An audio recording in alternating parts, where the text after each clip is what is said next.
वहीं अब महाराष्ट्र, अब आपको सीधे लिए चलते जहां पर महाराष्ट्र में इस वक्त पीएम मोदी मौजूद है और साथ ही साथ किसानों के लिए 18वीं किश्त आज जारी की जा रही है। ये सीधी तस्वीर इस वक्त आप महाराष्ट्र से देख रहे हैं। तो ठाणे और पुणे को पीएम मोदी की एक बड़ी सौगात है और साथ ही बताया जा रहा है कि बड़ी सौगात महाराष्ट्र के लोगों को आज प्रधानमंत्री नरेंद्र मोदी की ओर से दी जा रही है। खासतौर पर किसानों के लिए भी बड़ा दिन, क्योंकि 18वीं किश्त भी जारी होनी है।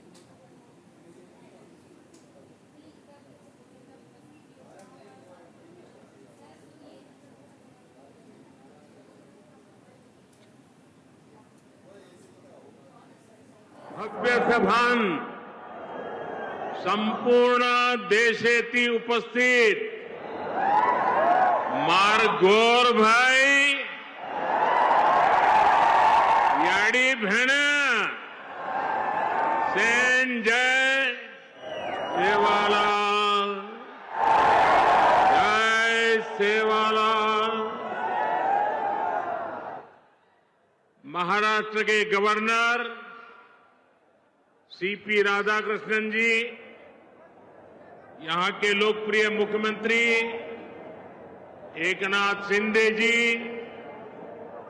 केंद्रीय मंत्रिमंडल के मेरे साथी शिवराज सिंह चौहान, राजीव रंजन सिंह, महाराष्ट्र के डिप्टी सीएम देवेंद्र फडणवीस, अजित पवार, केंद्र और राज्य सरकार के अन्य मंत्रीगण, सांसद, विधायक और यहां दूर दूर से आए हुए बंजारा समाज के मेरे भाई बहन, देश भर के किसान भाई बहन और अन्य सभी महानुभाव और महाराष्ट्र के मेरे भाइयों और बहनों, मैं वाशिम की इस पावन धरती से कोहरा देवी माता को प्रणाम करता हूं। आज नवरात्र में मुझे माता जगदम्बा के मंदिर में उनका आशीर्वाद प्राप्त करने का सौभाग्य मिला है। मैंने संत सेवालाल महाराज और संत रामराव महाराज जी की समाधि पर जाकर उनका आशीर्वाद भी लिया है। मैं इस मंच से इन दोनों अपने महान संतों को शीश झुका करके नमन करता हूं। आज महान योद्धा और गोंडवाना रानी दुर्गावती जी की जन्म जयंती भी है। पिछले वर्ष देश ने उनकी 500वीं जन्म जयंती मनाई थी। मैं रानी दुर्गावती को भी नमन करता हूं। साथियों, आज हरियाणा में मतदान भी हो रहा है। मैं हरियाणा के सभी देशभक्त लोगों से अपील करूंगा कि ज्यादा से ज्यादा संख्या में वोट करें। आपका वोट हरियाणा को विकास की नई ऊंचाई पर ले जाएगा। साथियों, नवरात्रि के इस पावन पवित्र समय में मुझे अभी पीएम किसान सम्मान निधि की 18वीं किस्त जारी करने का अवसर मिला है।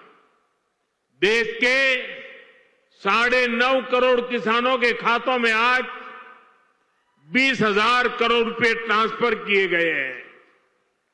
महाराष्ट्र की डबल इंजन की सरकार तो यहां के किसानों को डबल फायदा पहुंचा रही है। नमो शेतकारी महासम्मान योजना के तहत महाराष्ट्र के 90 लाख से ज्यादा किसानों को करीब 1900 करोड़ रुपए दिए गए हैं। आज कृषि, पशुपालन और किसान उत्पाद संघ एफपीओ से जुड़े सैकड़ों करोड़ रुपए के प्रोजेक्ट भी जनता को समर्पित किए गए हैं। कोहरा देवी के आशीर्वाद से मुझे अभी लाड़की बहन योजना की लाभार्थियों को मदद देने का भी सौभाग्य मिला है। ये योजना नारी शक्ति का सामर्थ्य बढ़ा रही है। मैं महाराष्ट्र के भाई बहनों को, देश के सभी किसान भाई बहनों को हार्दिक बधाई देता हूं। साथियों, आज यहां आने से पहले मुझे पोहरा देवी में बंजारा विरासत संग्रहालय के लोकार्पण का भी सौभाग्य मिला है।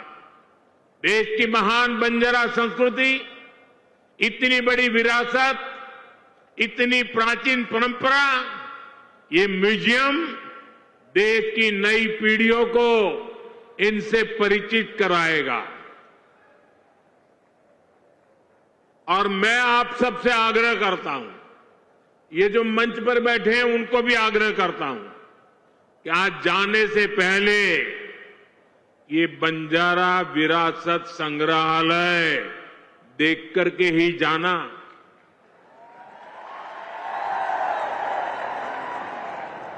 मैं देवेंद्र जी को बधाई देता हूं। इन्होंने पहली सरकार के समय जो संकल्पना की और इसने उत्तम तरीके से आज मैंने इसको बना हुआ देखा, मन को बहुत ही संतोष हुआ, आनंद हुआ। और मैं तो आपसे आग्रह करूंगा, आप तो देखें, आपके पूरे परिवार को बाद में समय निकाल करके इसे देखने के लिए जरूर भेजें। मैं अभी पोहरा देवी में बंजारा समुदाय के भी कुछ महानुभावों से मिलकर के आया। इस म्यूजियम के जरिए उनकी विरासत को जो पहचान मिली है, उसका संतोष और गर्व का भाव उनके चेहरों पर था। मैं आप सभी को बंजारा विरासत म्यूजियम की बधाई देता हूं। साथियों, जिसको किसी ने नहीं पूछा उसको मोदी पूजता है। हमारे बंजारा समाज ने भारत के सामाजिक जीवन में, भारत की निर्माण यात्रा में बहुत बड़ी भूमिका निभाई है। कला, संस्कृति, आध्यात्म, राष्ट्र रक्षा, व्यापार, हर क्षेत्र में इस समाज के महापुरुषों ने, महान विभूतियों ने देश के लिए क्या कुछ नहीं किया।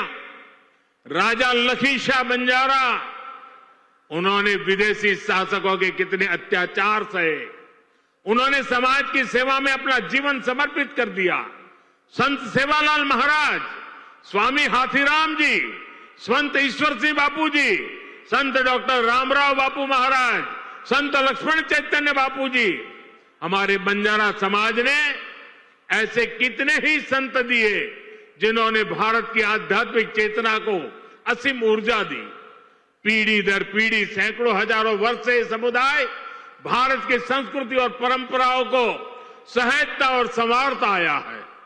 आजादी की लड़ाई के समय अंग्रेज सरकार ने इस पूरे समुदाय को ही अपराधी घोषित कर दिया था।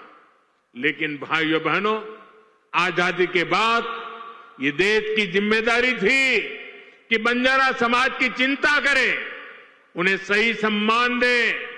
और उस समय कांग्रेस की सरकारों ने क्या किया? कांग्रेस की नीतियों ने इस समाज को मुख्य धारा से काट कर रखा। आजादी के बाद कांग्रेस पार्टी पर जिस परिवार ने कब्जा किया, उसकी सोच शुरू से ही विदेशी रही है। अंग्रेजी हुकूमत की तरह ही ये कांग्रेसी परिवार भी दलित,